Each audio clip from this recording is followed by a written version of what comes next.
আপনাদের পড়ে শোনাচ্ছিলাম বার্টোল্ড ব্রেস্টের উপন্যাস ৩ পয়সার উপাখ্যান। উপন্যাসটির আজ পঞ্চম পর্ব, সেই সাথে প্রথম খণ্ডের শেষ পর্ব।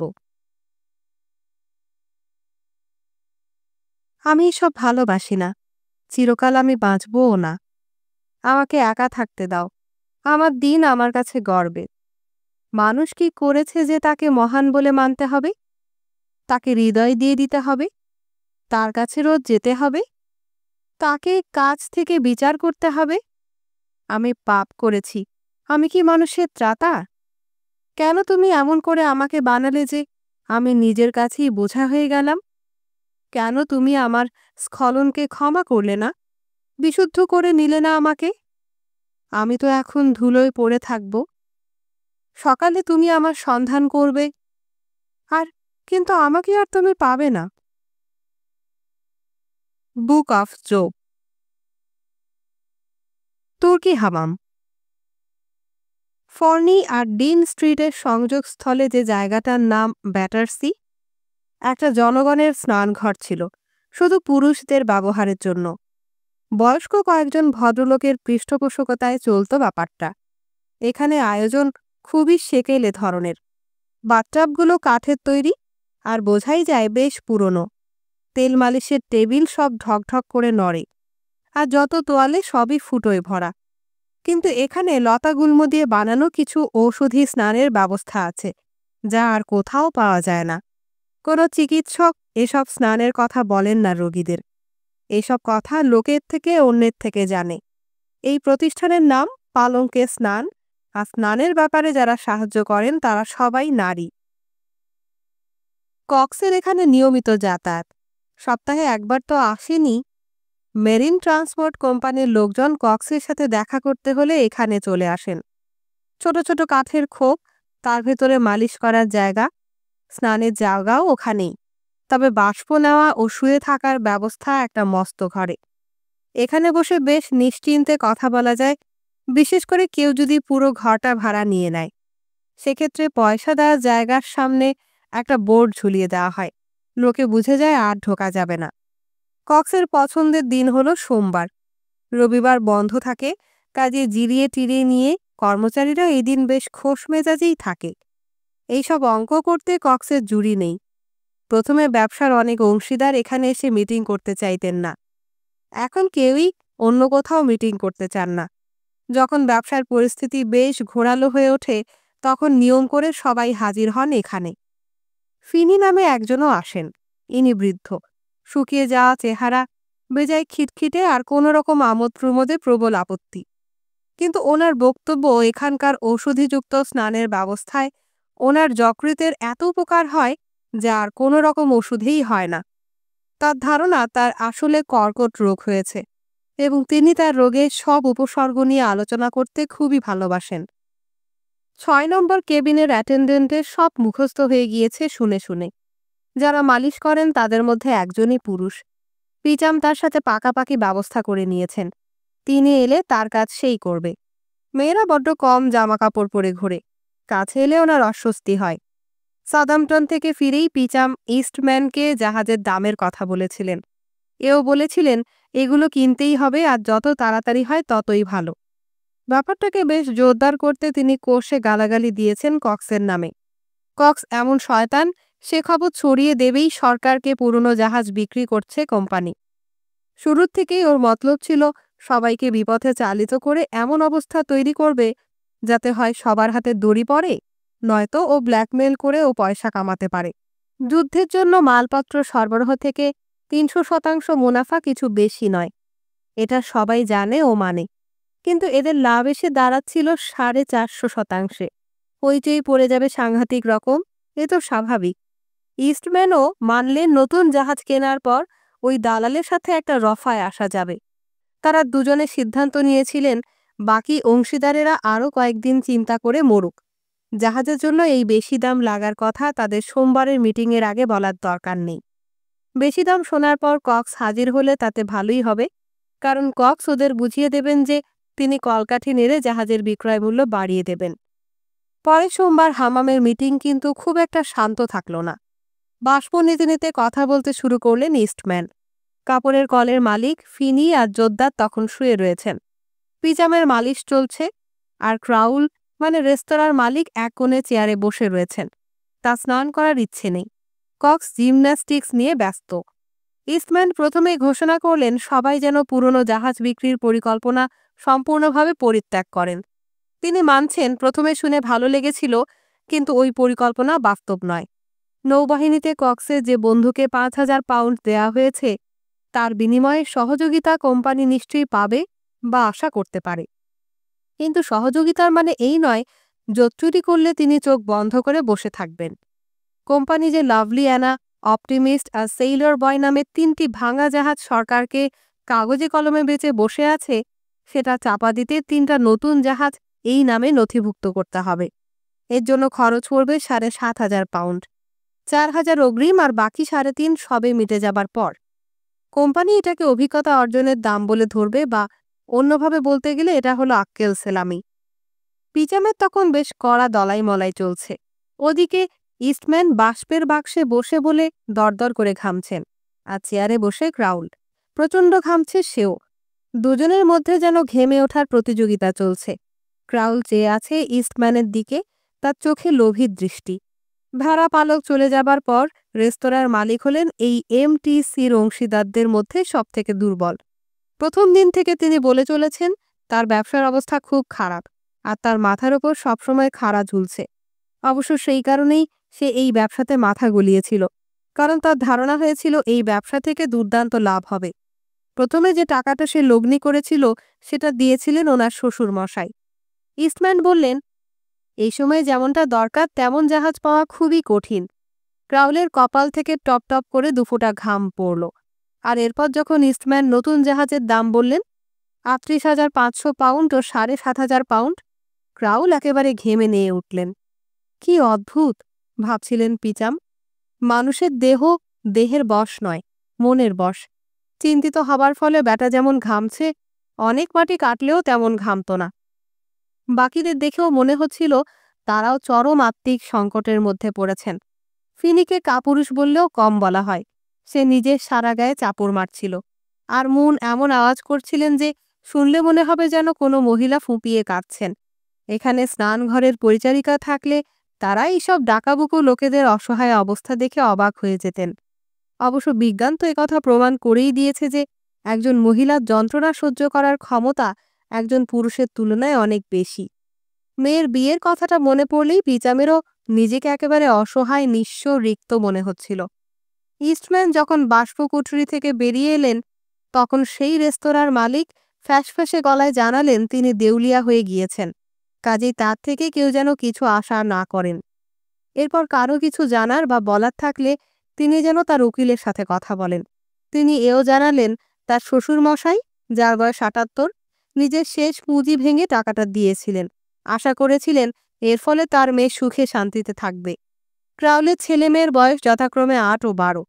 তোয়ালে দিয়ে পা মুছতে মুছতে ইস্টম্যান বলার চেষ্টা করলেন ক্রাউল সবকিছু যতটা খারাপ বলে ভাবছে, আসল অবস্থা ততটা খারাপ নয়। এতে তীব্র প্রতিবাদ করে বসলেন মুন, আর রেগে গেলেন ইস্টম্যান। ফিনি সবাইকে মনে করিয়ে দিলেন তিনি সাংঘাতিক অসুস্থ, হয়তো মারাই যাবেন, কাজেই এত টাকা জোগাড় করতে পারবেন কিনা তিনি বলতে পারছেন না। ইস্টম্যানও ঝাঁঝিয়ে উঠলেন, এখানে না লাগিয়ে 3,000 পাউন্ড লাগাবার এর থেকে অনেক ভালো জায়গা তার আছে। জোদ্দার কিছুই বললেন না। তার বাবা যে তার লেখাপড়ার পেছনে অনেক খরচ করেছেন তা এর থেকেই পরিষ্কার। ইতিমধ্যে কক্সের এক্সারসাইজ হয়ে গিয়েছে। সে এখন পরে আছে একটা গোলাপি রঙের স্নানের পোশাক আর কালো রাবারের জুতা। সে বুঝতে পারল পাঠা জবাই করার সময় এসে গেছে। দাঁড়ান, এখনও সব কথা হয়নি। আপনারা শুনেছেন সঠিক জাহাজ কিনতে কত টাকা লাগবে, কিন্তু সেটাই সব না। আপনারা শুনে হয়তো অবাক হবেন না যে টাকাতে সবকিছু হয় না। যেমন শুধু টাকা ফেলে দিলেই এই জাহাজগুলি আপনারা পাবেন না। এবার ক্রাউল মিটিমিটি হাসতে আরম্ভ করলেন। তার ভাব এমন যেন তার সব শেষ হয়ে গেছে। তিনি মাঝে মাঝে মাথা নাড়ছেন অল্প অল্প, আর মিটিমিটি হাসছেন। কক্সের এই কথার অভিঘাত তাকে স্পর্শই করল না, কারণ এর আগে যেসব কথা হয়েছে তাতেই তিনি সবকিছুর অতীতে চলে গিয়েছেন। কক্স ওনার দিকে একবার সন্দিগ্ধ একটা দৃষ্টি দিয়ে বলে চললেন, আমার মনে হচ্ছে আংশিকভাবে হলেও আপনারা নিজেদের ওপর আস্থা হারিয়েছেন। দুর্ভাগ্যজনক হলো শুধু আপনারা এমটিসির ওপরে ভরসা হারাননি, আমরাও হারিয়েছি। নৌবাহিনীতে আমার যে স্কুলের বন্ধু আছেন, তিনি চান এখন থেকে পুরো ব্যাপারটা আমি দেখি। এই সময়ে ওই রেস্তোরাঁর মালিক ছাড়া সকলেই প্রায় উলঙ্গ। শাস্ত্রমতে একদিন এভাবেই সবাইকে ভগবানের সামনে গিয়ে দাঁড়াতে হবে। কক্সের শেষ কথাটা শুনে সকলে আরও অসহায় বোধ করলেন। পিচাম পাশের একটি মোটা লোককে সরিয়ে সোজা হয়ে বসলেন। এখন কক্স যা বলছেন তা তার কাছেও নতুন। আমি ভেবেছিলাম, কক্স বলে চললেন, এইভাবে একটা রফা হতে পারে। আপনাদের কোম্পানি এর মধ্যেই খরচ করেছে ৮,২০০ পাউন্ড। এ দিয়ে আপনারা কিছু জিনিস কিনেছেন। যা কিনেছেন তা নিয়ে আলোচনা না করাই ভালো। আমাকে বলা হয়েছে আপনারা যা কিনেছেন তার মেরামতির জন্য আপনারা ৫,০০০ পাউন্ড সরিয়ে রেখেছেন, আর সরকার বাহাদুরের কাছ থেকে পেয়েছে ৫,০০০ পাউন্ড। আমাদের চুক্তি অনুযায়ী আপনাদের আমাকে দিতে হবে ২৫%, অর্থাৎ ১২,২৫০ পাউন্ড। আর আমার বন্ধু যে এর মধ্যেই ৫,০০০ পাউন্ড পেয়েছে, তাকে দিতে হবে আরও ৭,৫০০ পাউন্ড। সেটা দিতে হবে দুবারে, যেমনটা ইস্টম্যান সাহেব বলেছেন। এর ওপরে ৩৮,০০০ পাউন্ড লাগবে নতুন জাহাজের জন্য। সব যোগ করলে দেখবেন আপনাদের পুরো খরচ দাঁড়াচ্ছে ওই হলো গিয়ে ৭৫,০০০ পাউন্ডের মতো। সরকারের থেকে আপনারা পাবেন ৪৯,০০০ পাউন্ড, আর আমি ২,০০০ পাউন্ড দিতে রাজি আছি ওই ৩টি বস্তুর জন্য, যেগুলোকে ঠিক কী বলা যায় আমি জানি না। আপনাদের বিশেষজ্ঞ বন্ধু বলেছেন ওগুলোর সম্মিলিত দাম ২০০ পাউন্ডেরও বেশি হবে না। কিন্তু আপনারা ওগুলো সারাতে ৫,০০০ পাউন্ড খরচ করেছেন, আর অন্যায় কারবার তো আমি করতে পারবো না। মানুষকে ঠকাতে আমি পারবো না। তাহলে সব যোগ বিয়োগ করে আপনারা দেখে নিন। মনে তো হয় না আমার কোনো ভুল হচ্ছে। আমার হিসেবে আপনাদের ক্ষতি ২৬,০০০ পাউন্ডের বেশি হচ্ছে না। আর আমার নিশ্চয়ই বলে দিতে হবে না এর বিকল্প একটাই, মোটামুটি এক একজনের ২০ বছর কারাবাস। এরকম জাল জোট চুরির জন্য ওইটুকুই তো ভুগতেই হবে। তো বন্ধুরা, আপনারাই বলুন কোন রাস্তাটা নিতে চান। এই শেষ রাস্তাটাও খোলাই আছে। যদি সে রাস্তা নিতে চান তাহলে আমি এখনই ৫,০০০ পাউন্ড যা আপনারা আমাকে দিয়েছিলেন আমার বন্ধুকে দেবার জন্য, সেটা ফেরত দিয়ে দিতে পারি। যারা এদের মধ্যে অপেক্ষাকৃত বেশি চতুর তারা কক্সের কথাতে কিছু অবাক হলেন না। বোঝাই যাচ্ছে খুব বুদ্ধি খাটিয়ে পুরো জালটা পেতেছে কক্স। ৫,০০০ টাকা ফেরত দিলেও নৌবাহিনীতে কক্সের যে বন্ধু আছেন তিনি বাঁচবেন না। জাহাজ না দেখে সে জাহাজ কেনার মতো মারাত্মক দোষ তো তিনি করেইছেন। কিন্তু তিনি না বাঁচলেও তাতে কোম্পানির কোনো লাভ হচ্ছে না। তাদের পরিষ্কার মানা করা সত্ত্বেও এমটিসি ওই অকেজো জাহাজ কিনেছে সরকারকে বেচার জন্য। পরের তাসটি বার করলেন কক্স। তিনি এবার দাবি করলেন ধাপে ধাপে তিনি পুরোটা সামলে নেবেন, কিন্তু এর জন্য কোম্পানিকে ওর ওপর পূর্ণ আস্থা রাখতে হবে। কিন্তু এখনই রঙ্গমঞ্চে অবতীর্ণ হবেন না কক্স। পুরনো জাহাজ সরিয়ে সরকারকে দেবার জন্য তৈরি করে ফেলতে হবে। সরকারকে হাতে দেবার ঠিক আগে বাজারে নামবেন কক্স। সরকারের সাথে নতুন চুক্তি করবেন, আর তারপরেই নতুন ও পুরনো জাহাজ বদল হবে। ততদিন পুরনো জাহাজ মেরামতের কাজ যেমন চলছে তেমন চলবে। বলা যায় না, হঠাৎ করে সরকারের লোক দেখতে আসতে পারে। হঠাৎ শেষ মুহূর্ত পর্যন্ত এমটিসির মাথার উপরে খাড়া ঝুলবে। কোম্পানির এখনের প্রতিবাদ করার মতো অবস্থা ছিল না। কক্স এরপর সবাইকে মধ্যাহ্নভোজনের জন্য কাছেই একটা ছোট রেস্তোরাঁতে নিয়ে গেলেন। কক্সের কথার কোনো উত্তর দিতে কারোরই ইচ্ছে করছিল না। বেশ ব্যস্ততার সাথে কক্স জানালেন তিনি জাহাজের জন্য কোনো মতেই ৮ সপ্তাহের বেশি অপেক্ষা করতে পারবেন না। বলেই সেখান থেকে চলে গেলেন কক্স। ঠিক হলো খুঁটিনাটি হিসেবের ভার নিতে হবে ইস্টম্যান আর পিচামকে। হিসেব হয়ে গেলে সবাই আবার সম্মিলিত হবেন। তাড়াতাড়ি করা দরকার, সময় বেশি দেওয়া যাবে না। বড়জোর পরের সোমবার, তার মধ্যে সবাইকে মিলতেই হবে। পরিস্থিতি যেখানে গিয়েছে সবাই ভদ্রসভ্য কোনো জায়গায় দেখা করা ঠিক হবে না। এখানটাই ভালো। ভাব দেখানো হবে যেন হঠাৎ দেখা হয়ে গিয়েছে। পিচামের দুশ্চিন্তা এখন আগের থেকে অনেক বেশি। মনে মনে তিনি চান কক্সের সাথে ঝুলে পড়তে, কিন্তু এখন তার মেয়েও হাতছাড়া হয়ে গিয়েছে। তাহলে উপায়? প্রতি সকালে ডকে যান পিচাম। হাতুড়ির আওয়াজে অতিকায় গুঞ্জন চলে সেখানে। কেউ কাঠ কাটছে, কেউ বা রং করছে, কেউ বা দোদুল্যমান মইয়ের ওপর দাঁড়িয়ে, কেউ বা ঝোলানো দড়ির মইতে ঝুলে কাজ করছেন। সব থেকে সস্তা সব কাঠ, লোহা, রং আনা হয়েছে। পয়সা বাঁচাতে হবে। তাও পিচাম না ভেবে পারেন না যা যাচ্ছে সবটাই গচ্ছা। ওখান থেকে পিচাম নিজের কারখানায় ফেরেন। এখানেও সবাই কাজে ব্যস্ত। সামনের অফিসে ভিখারিরা তাদের আয়ের হিসাব বুঝিয়ে দিচ্ছে। বিয়ারি খুব সাবধানে তাদের হিসাবের সাথে একটা বিশেষ তালিকা মেলাচ্ছে। সে অভিজ্ঞ অবিশ্বাসের সাথে কম আয় হবার কারণ শুনে যাচ্ছে। এর মধ্যে আবার এলাকা দখলের ঝগড়া মেটানো আছে। বেপাড়ায় ঢুকে পড়া লোকেদের শায়েস্তা করার ব্যবস্থা করা আছে। মেয়েরা টেবিলের ওপর ঝুঁকে পড়ে কাজ করছে। এখানকার কাপড় জোগানোর কাজ না থাকলে তারা কাজ করে অন্য পুরনো কাপড়ের দোকানে কাপড় জোগানোর। বাজনা সরাইয়ের লোকেরা বাজনা সারাই করছে। কোনো ভিখারি নতুন কোনো যন্ত্র নিয়ে বেরোবে ঠিক করেছে, কিন্তু কোনটা নেবে বুঝে উঠতে পারছে না। স্কুল ঘরে পাঠ চলছে। এক শুষ্ক চেহারার বৃদ্ধা একটি মেয়েকে শেখাচ্ছেন কেমন করে ফুল নিয়ে ফেরি করতে হয়। সন্ধ্যাবেলা এই বৃদ্ধা মহিলাদের সাধারণ শৌচালয়ে কাজ করেন। চুপচাপ দাঁড়িয়ে দীর্ঘশ্বাস ফেলছেন পিচাম। তার মনে হচ্ছে, এত সব করে কি লাভ? একটু পরেই তো কেউ ধূপধাপ করে সিঁড়ি দিয়ে উঠে এসে ঘোষণা করবে নিচে পুলিশ এসে বসে আছে। সবকিছুর জন্য দায়ী তার প্রিয়তমা কন্যা।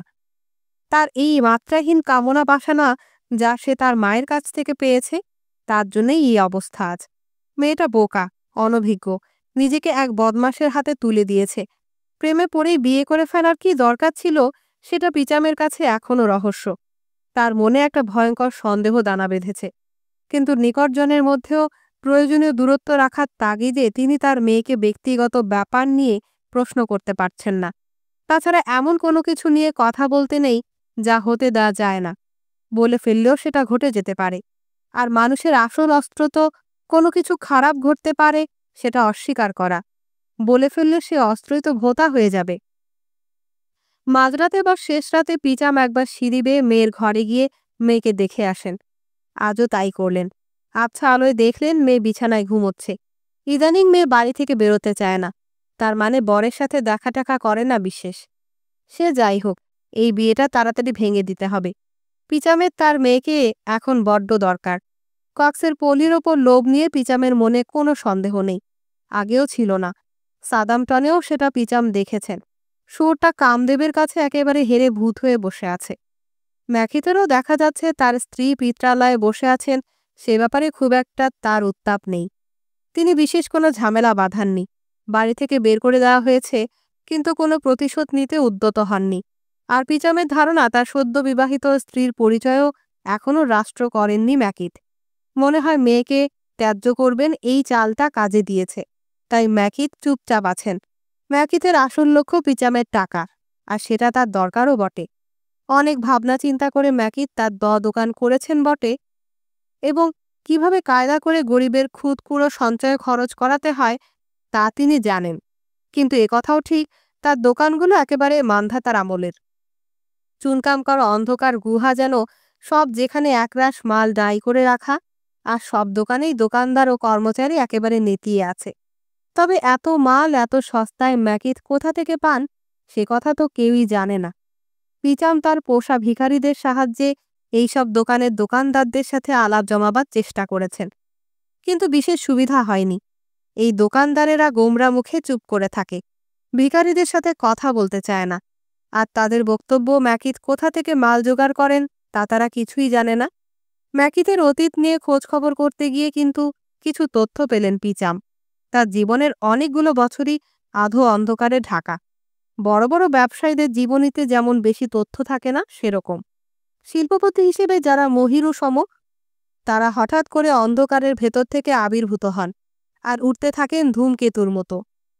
বহু বছর কঠিন পরিশ্রমে ভরা জীবন কাটানোর পর এসব লেখা হয়, কিন্তু কার জীবন বা কার পরিশ্রম এসব পরিষ্কার করে বলা হয় না কখনোই। এই দোকানের সাথে যারা এঁটে উঠতে পারেনি তারা বলে বেড়ায় প্রথম যৌবনে, যা খুব একটা বেশি দিন আগের কথা নয়। ম্যাকিজ জাল বিয়ের দায়ে ধরা পড়েছিলেন। তারা সেই বধূদের নাম দিয়েছিলেন দবধূ, যদিও এরকম কোনো দবধূর নাম ঠিকানা কেউ কখনো বলতে পারেননি। এসব এলোমেলো গুজব কোনো কাজের নয়, কিন্তু একটা ব্যাপার নিয়ে কোনো সন্দেহ নেই, এনার কর্মকাণ্ডের দিকে চোখ রেখে চলতে থাকলে দেখা যায় পশ্চাৎগামী বা নিম্নগামী হয়ে গিয়ে থামতে হয় অপরাধ জগতে।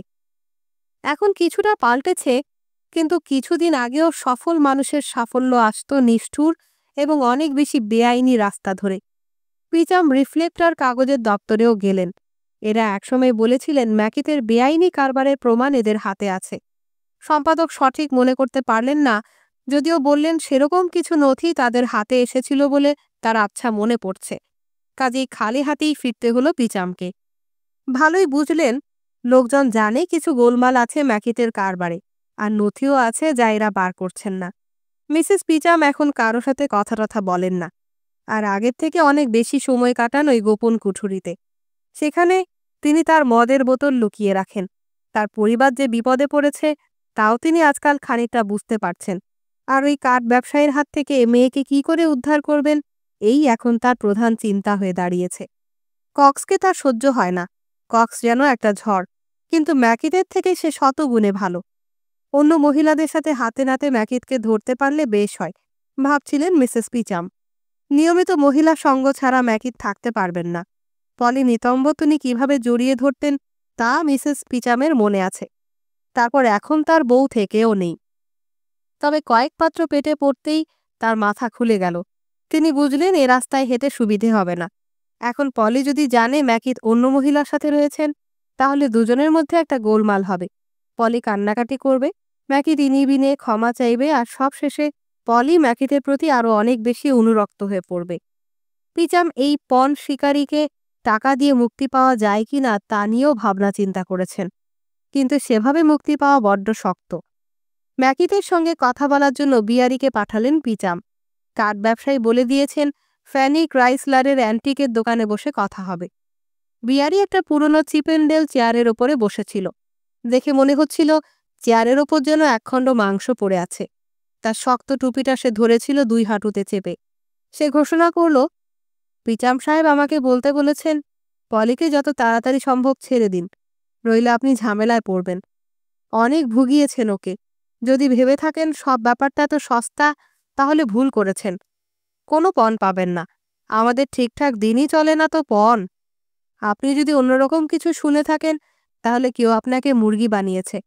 আরেকটা কথা, আমরা কয়েকজন মহিলার সন্ধান পেয়েছি যারা সবাই মিসেস ম্যাকিদ বলে সমাজে পরিচিত হতে চান, আর এরা সবাই হন্যে হয়ে আপনার ঠিকানা খুঁজছে। বুঝতেই পারছেন, আপনাকে হটাবার জন্য যা যা দরকার সবই আমরা করব।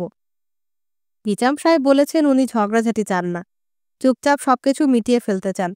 উনি এরকম কেন বলেছেন তা উনিই জানেন, আমার মাথাতে ঢুকছে না। আমার হাতে থাকলে আমি কিন্তু অন্য রাস্তা নিতাম। শুনে ম্যাকিদ হাসলেন, তারপর বললেন, আমার শ্বশুরমশাইকে বলে দেবেন উনি যদি অসুবিধেতে পড়ে থাকেন, তাহলে আমিও ওনাকে কিছু টাকা দিয়ে সাহায্য করতে পারি। খুব বেশি নয়, তবে কিছু। আমরা কোনো অসুবিধায় পড়িনি, গড়গড় করে উঠল বিয়ারি। কিন্তু আপনি শিগগিরই পড়বেন। এটা একটা স্বাধীন দেশ, আবার বলছি।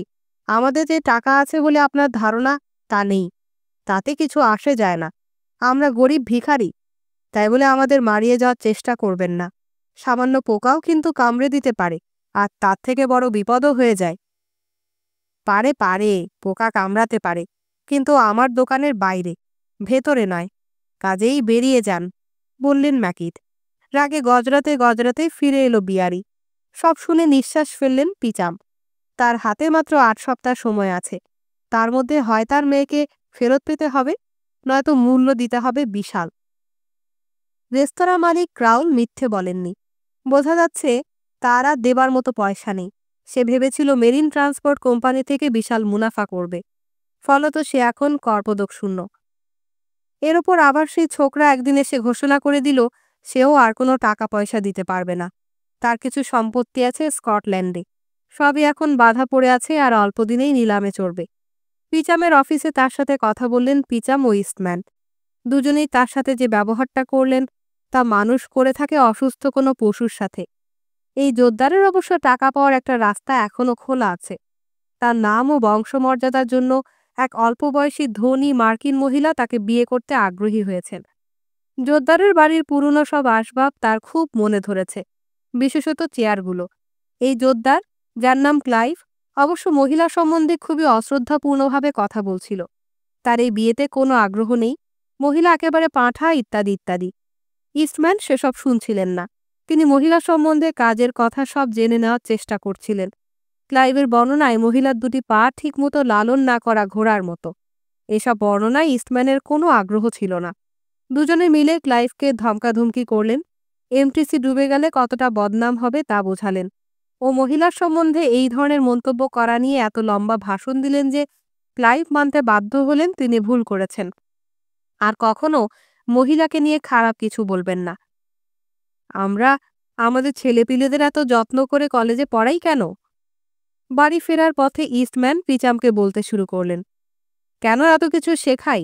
জীবনের খারাপ দিকগুলো এদের থেকে আড়াল করে রাখি, ভালো ভালো গুণে এদের গুণান্বিত করে তুলি, যাতে এরা সব থেকে ভালো চাকর বাকর রাখতে পারে নিজেদের বাড়িতে। কেউ কি গবলিনদের চিলেকোঠায় তুলে রাখে? রেসের ঘোড়া তো রেসে দৌড়ানোর জন্য। উন্নত মানের মানুষও তেমনি শুধু আমোদ আহ্লাদ করার জন্য জন্মায় না। কিছুদিন আগে বাজার এরকম বড় মানুষের ব্যাটাতে ভরে গিয়েছিল, এখন আবার টান পড়েছে। আটলান্টিকের ওপারে মাংসের ব্যবসা তোর বাপের, আর তুই আর বিয়ে করার লোক পেলি না। যাই হোক, আপাতত ক্লাইভ এমটিসি ছাড়ল না, দুর্বল অংশীদার হিসেবে থেকে গেল। সোমবার মিটিংয়ের আগে আলোচনায় বসলেন কক্স আর পিচাম। কক্স ক্রাউল কি বলেছেন সব শুনলেন। সেই মার্কিন মহিলার ওকে বিয়ের প্রস্তাবের কথাও বাদ গেল না। সেসব ব্যাপারে কোনো উৎসাহ দেখালেন না কক্স। কক্স শুধু বললেন এমটিসির ব্যাপারটা পুরোটা উনি দেখবেন, আর গাছের পচা ডালপালা ছেটে দেওয়াই ভালো। তবে দেখতে হবে যাদের ছাঁটা হবে তারা আবার নতুন কোনো গোলমাল না পাকায়। এবার কক্স এলেন পলির কথাতে। তিনি পলিকে ভুলতে পারছেন না। সাদামটনের ঘটনার পর থেকে তার মনে একটা বড় পরিবর্তন এসেছে। তার চরিত্রের ভালো দিকগুলো জেগে উঠেছে। তিনি এখন আর পাপের পথে চলতে চান না। তিনি এখন চান পবিত্র সম্পর্ক। পলি এখন তার আরাধ্য দেবী। পলি হলো গিয়ে পরিষ্কার নির্মল জলে ভরা পুষ্করিণী। তার সাথে দুটো কথা বললেই তার সারা সপ্তাহের কর্মকাণ্ড একেবারে ধৌত পবিত্র পথে চলা নিশ্চিত হয়ে যায়। এসব কথা পিচামের চোখের দিকে তাকিয়ে খুব স্বাভাবিকভাবে বললেন কক্স। পিচাম মন দিয়ে শুনলেন। ও বুঝলেন আগে যাই হয়ে থাক, জাহাজের ব্যবসা ঠিকমতো গুছিয়ে নিতে আর বিশেষ অসুবিধা হবে না। মনে মনে দালালের তারিফও করলেন তিনি। ব্যাটা জানে কেমন করে প্রয়োজনীয় আমড়াগাছি করতে হয়। সেই তুর্কি হামামে একাই গেলেন পিচাম। বাকিরা আগেই এসে গিয়েছে ও তার জন্য অপেক্ষা করছে। আজ কেউ স্নান করবে না এখানে। সবাই কাঠের চেয়ারে বসে আর পুরো পোশাক আশাক পরেই আছেন, যদিও এখানে খুব গরম। পিচাম প্রথমেই সবাইকে ক্রাউল আর জোদ্দার কি বলেছেন তা জানালেন। দুজনেই সামনের দিকে তাকিয়ে বসে থাকলেন। জোদ্দার আবার মিটিমিটি হাসছিলেন। পিচাম জানালেন কক্স ঠিকই হিসেব করেছেন। পুরো ক্ষতির পরিমাণ 26,000 পাউন্ড। তার মানে এক একজনের ভাগে পড়েছে 3,800 পাউন্ড। এমটিসির স্বার্থে সবকিছু চুপচাপ করতে হবে। সবাই ঘামতে ঘামতে মাথা নেড়ে সায় দিলেন, ক্রাউল আর জোদ্দারও। পিচাম এই শেষোক্ত দুজনের দিকে কঠিন দৃষ্টি হেনে জানালেন এই ক্ষতি তাদেরও যে বহন করতে হবে, এবং উপরোক্ত পরিমাণে তা নিয়ে মুচলেকা দিতে হবে এই দুজনকে। সেখানে এ যাবৎ যা যা ঘটেছে সবকিছুর পুঙ্খানুপুঙ্খ বর্ণনা থাকবে। সব টাকা মিটিয়ে দেবার পর এই মুচলেকা তাদের ফেরত দিয়ে দেয়া হবে। এমনিতে এই মুচলেকার থেকে কোম্পানির বিশেষ লাভ কিছুই নেই, কারণ বাজারে এর কথা প্রকাশ হয়ে পড়লে সবাই বিপদে পড়বে। কিন্তু তাও এটা দরকার, না হলে কেউ কেউ হঠকারী সিদ্ধান্ত নিয়ে ফেলতে পারেন। জোদ্দার মুচলেকায় সই করে দিলেন। তিনি যেন হেরেই গিয়েছেন এমন একটা ভাব। তিনি বুঝে নিলেন আর দেরি না করে ওই ছাগল মহিলাকে এবার বিয়ে করে ফেলতে হবে। রেস্তোরাঁ মালিক এমন করতে লাগলেন যেন তার আর মাথার ঠিক নেই। তিনি বলতে থাকলেন তিনি কিছুতেই তার স্ত্রী ও ৭৮ বছরের শ্বশুরমশাইয়ের সসম্মান হতে দিতে পারেন না। তিনি এরকম অকেজো জাহাজ সরকারকে বিক্রি করার কথা ভাবতেই পারেন না। তার শ্বশুরমশাই ছিলেন কলোনেল। এরকম কাগজে সই করবার পর তিনি তার ছেলে মেয়েদের চোখের দিকে চাইতে পারবেন না। তাদের বাপ একজন অপরাধী। তিনি কখনো লোভের পথে পা বাড়াননি। যদি তা করতেন তাহলে আজ ওনার এ অবস্থা হতো না।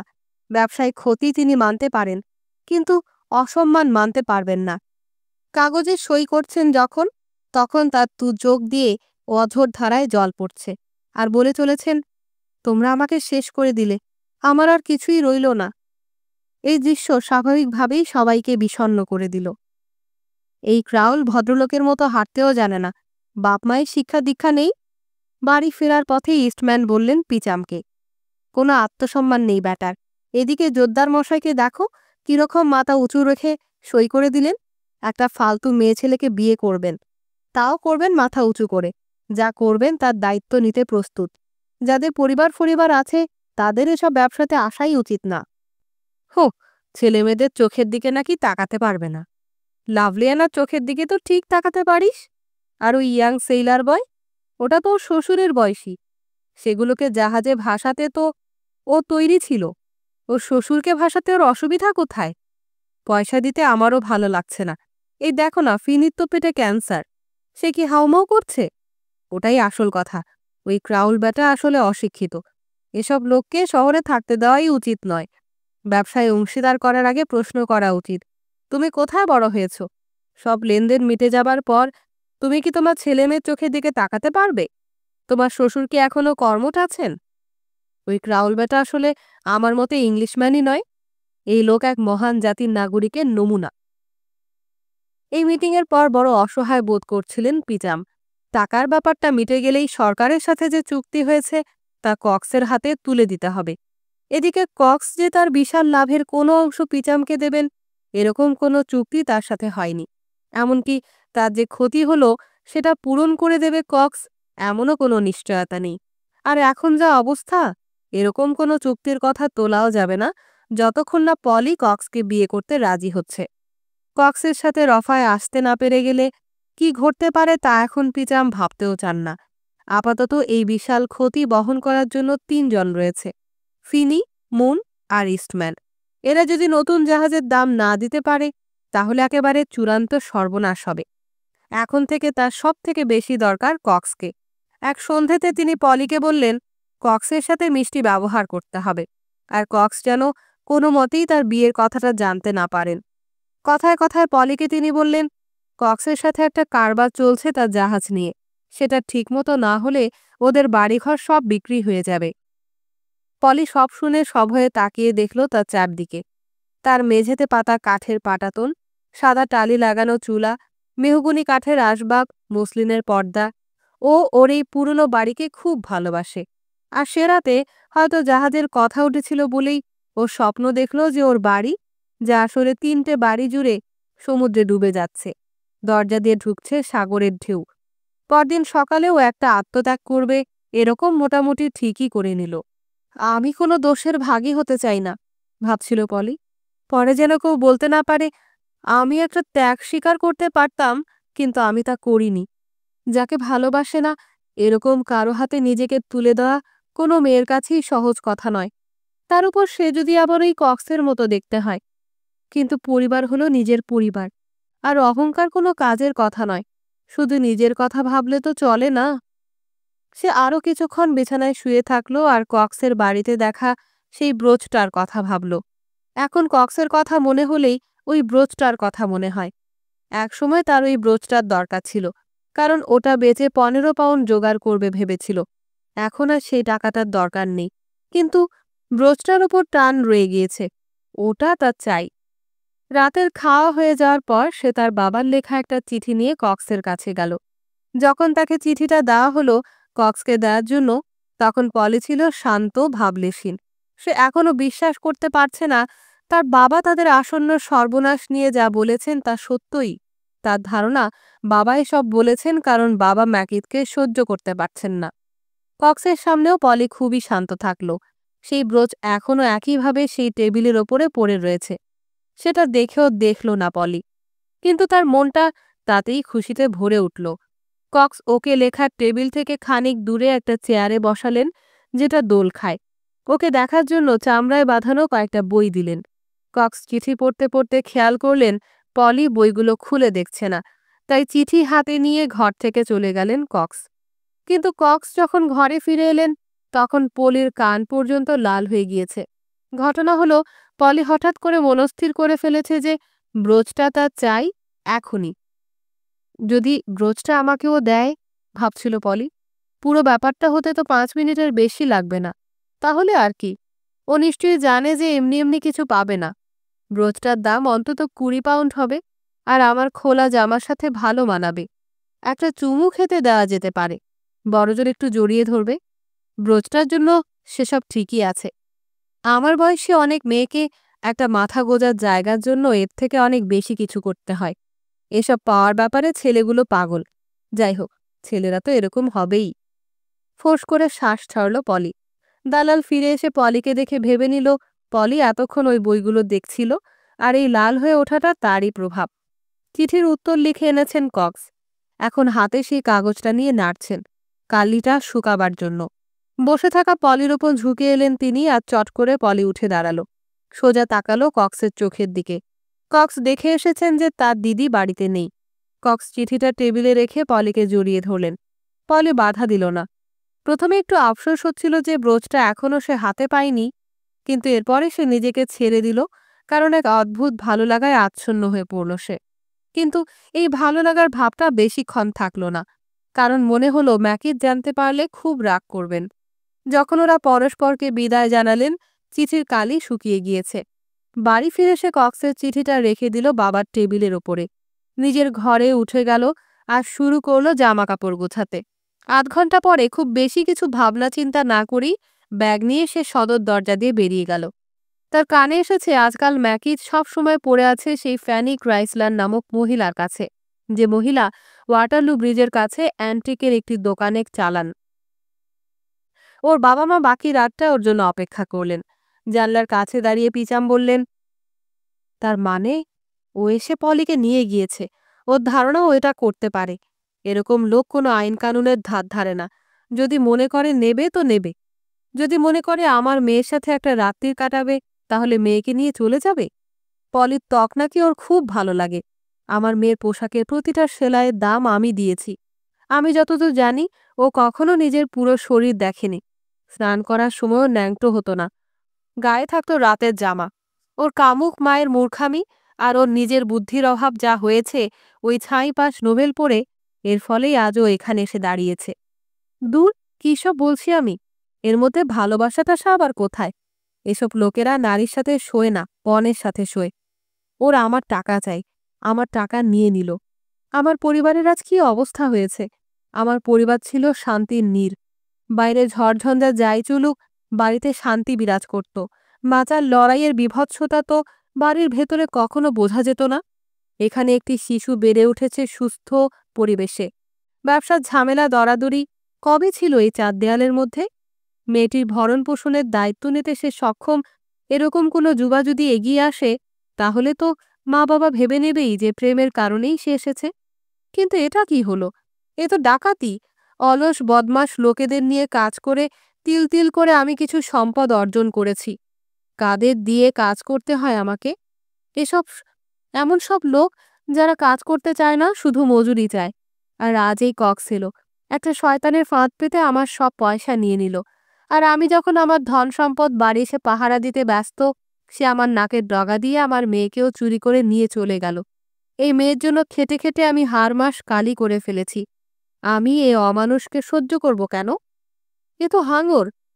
যদি আমার মেয়েও আমাকে ছেড়ে চলে যায়, আমাকে বুড়ো বয়সে দেখবে কে?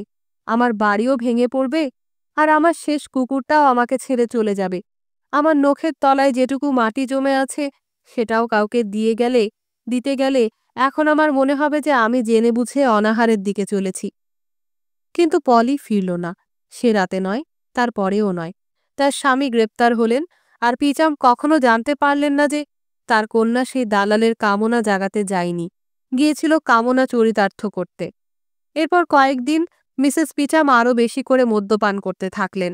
তিনি তার দুঃখ দুর্দশার কথা বলতেন শুধু কুকুর প্রতিপালক ফিউকুম্বিকে। তার এনসাইক্লোপিডিয়া নিয়ে নিয়েছিল বলে ফিউকুম্বি এখনও পলিকে মনে মনে ক্ষমা করেনি।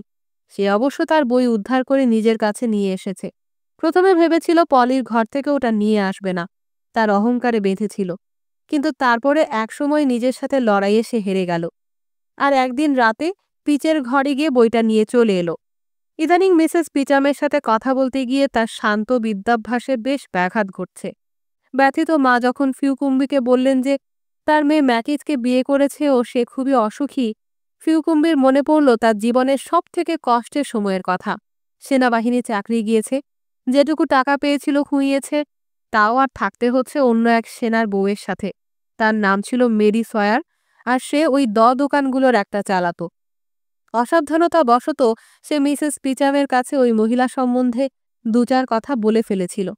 সেদিন সন্ধেবেলা পিচাম সাহেব ফিউকুম্বিকে নিজের অফিসে ডেকে পাঠালেন ও হাতে কিছু টাকা দিলেন। ওয়েস্ট ইন্ডিয়া ডকে মজুরিরা তখনও 3টে জাহাজ সারিয়ে চলেছে। কক্সের সুচতুর পরিকল্পনা অনুযায়ী এই ভাঙা জাহাজ সারিয়ে অনেক টাকা হাত বদল হবে, দিতে বাধ্য হবে স্কটল্যান্ডের এক জোরদার, বেশ ভালো চলে এমন এক জুয়ার আড্ডার মালিক, হারউইচে এক রেস্তোরাঁর মালিক, যে রেস্তোরাঁয় উঠে যাবার দশা, কেনসিংটনের এক বাড়িওয়ালা যে খুপড়ি ভাড়া দেয়, ল্যাঙ্কাশায়ারের এক সুতাকলের মালিক, আর ওল্ড ওক স্ট্রিটে পুরনো বাজনার এক বিশাল ব্যবসায়ী। এই শেষোক্ত ব্যবসাটিকে যে করেই হোক বাঁচাতে হবে।